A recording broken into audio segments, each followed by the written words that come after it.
그래서 제가 그 사람들이 얘기 나누는데 이런 얘기를 한 게 기억이 나죠.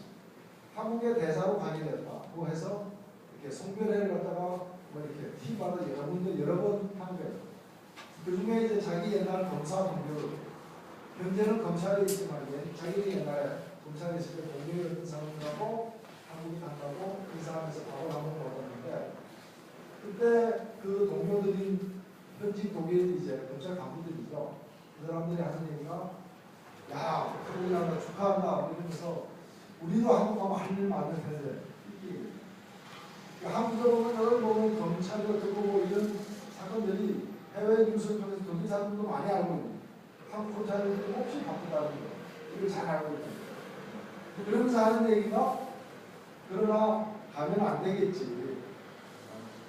한국은 그렇게 검찰이 불침받는다며. 이것도 알고 있는. 그러면서 이분이 하는 얘기가, 독일에서는 검찰이 수사에 가서 발표를 하면 100가지 발표하면 99가지는 국민들이 뭐 검찰에서 발표하는데 당연히 믿는다는 거예요. 안 믿을 이유가 없어요.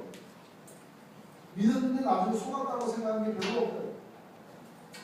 독일 역사 해방 전쟁 끝나고 2차 세계대전 끝나고 50년 넘는 역사 중에서 한두 번 있습니다. 한두 번 수상의 비서가 관련된 비리 사건에서 뭐 이상했다니 한두 번 말고는 너무 대단히 드문 예외적이고, 검찰이 칼을 뽑았다 이러면 그거는 무조건 공정, 신뢰, 불편부다. 이건 충분히 신뢰가 아니에요. 이게 누가 야당이 집권을 하든 여당이 집권을 하든 뭐. 근데 한국에서는 어떻습니까? 솔직히 김대중 정부 때나 노무현 정부 때 같은 그런 정권을 잡았을 때도 비슷했고, 지금도 마찬가지고, 어떤 경우는 그 대통령도 검찰을 함부로 어떻게 하지도 못하는, 그러면서 보면 다 봐주게 하고. 사실 이번에 황제 노역 사건을 여러분들 잘 아실 겁니다. 지금 그 사람의 범죄는 빙산의 일각만 드러났고 나머지는 드러나지도 않았습니다. 주로 그 내용이 뭐냐, 회사 주식을 제3자 명의로 바꾼 뒤에 자기 명의로 다시 바꾼, 이걸 가장 최근에 드러난 거예요. 이걸 알고 누가 협박을 했대요. 한 10억 내놔라. 그럼 내가 조용해서 그 10억 내놔라고 한 사람은 지금 죽겠어요. 그 다음에 회사 돈 횡령하고, 그 다음에 회사 돈을 자기 돈으로 바꿔가지고 뉴질랜드에 보냈는데 그게 지금 확인된 것만 몇백 억이에요. 확인 안 된 거가 지금 얼마가 될지 모르는 그런 사람이 매입 탈세 등으로 해가지고 벌금 1,000억 이상 선고받았는데, 검찰이 1,000억 이상 벌금을 내야 됩니다. 그러나 선고는 유예해 주십시오. 벌금을 면제해 주십시오라는 아주 안 되는 수법망이 구형을 했고, 1심 판사는 집중을 오비를 받았는데 2심 판사는 좀 센 사람이어가지고 강직해서 벌금 반으로 깎는 대신에 벌금 내라라고 결정을 했는데, 문제의 2심 판사가 벌금을 다시 반으로 깎아서 250억을 만들어주고, 이걸 일단 5억이다 이렇게. 야, 49일만 잠깐 들어가 있으면은 250억이 절감이 되는 무죄 판결을 내린 이 판사, 이 사건이 사실은 몇 해 전에 국회에서 다뤄졌어요. 국회에서 다뤄졌을 때 당시에 법무부 차관이 이 사건 당시에 광주지검장이었던 거예요. 그래서 그 광주, 이 사건 당시에 광주지검장이 그 검찰청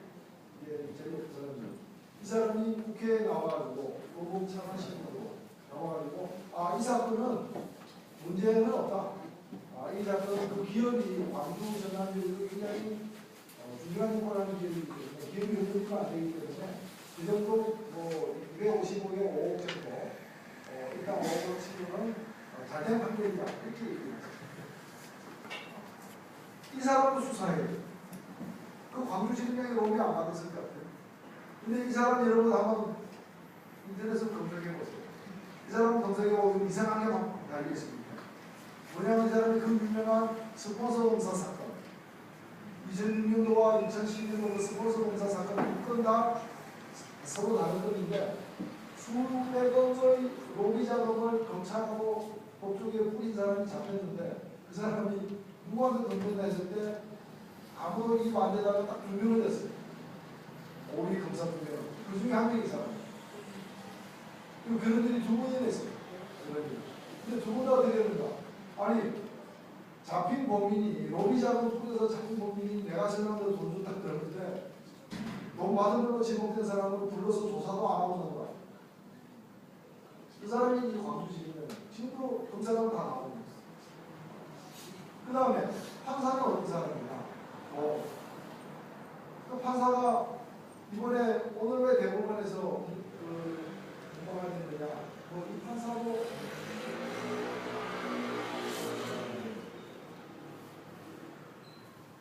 이 판사도 사실은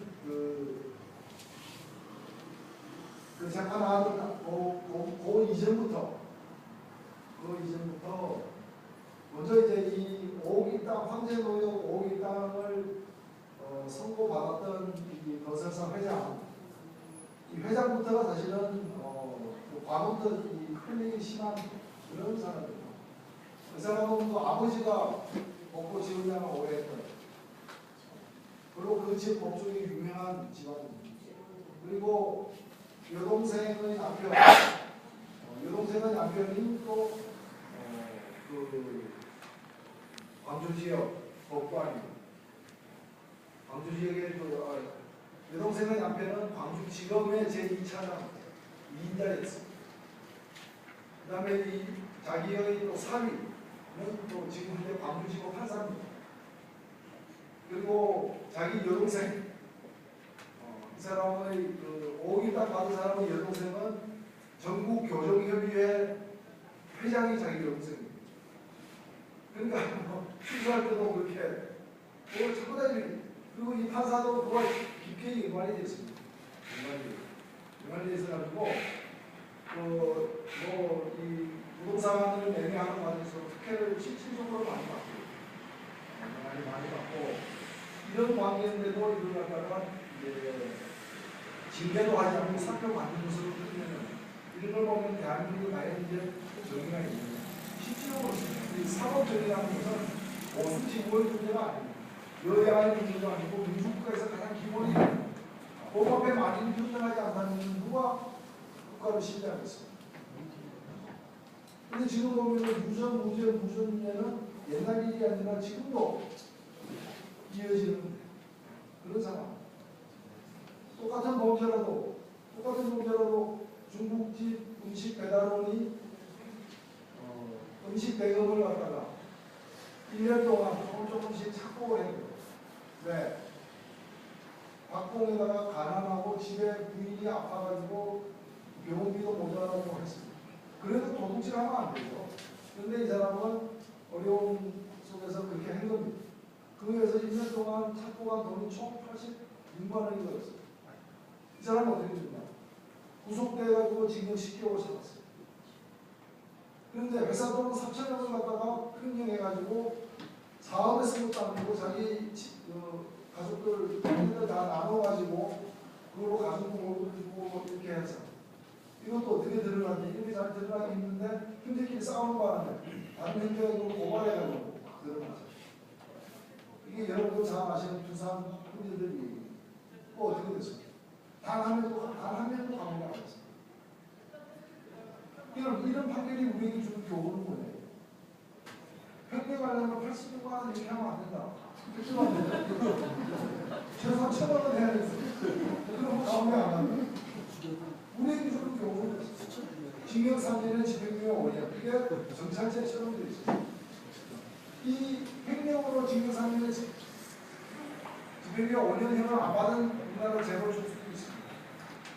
우리나라 재벌 총수들 보면 전부 다 보면은 전과 10여 분들이 전국 경제인연합회, 정경련, 전국 경제사범연합회 다른 나라 보십시오. 벤츠자동차, 벤베회사, 유수의 회사들의 CEO들이 범죄에 얼마큼 연관되어 있느냐. 미국의 앨런 같은 회사 보십시오.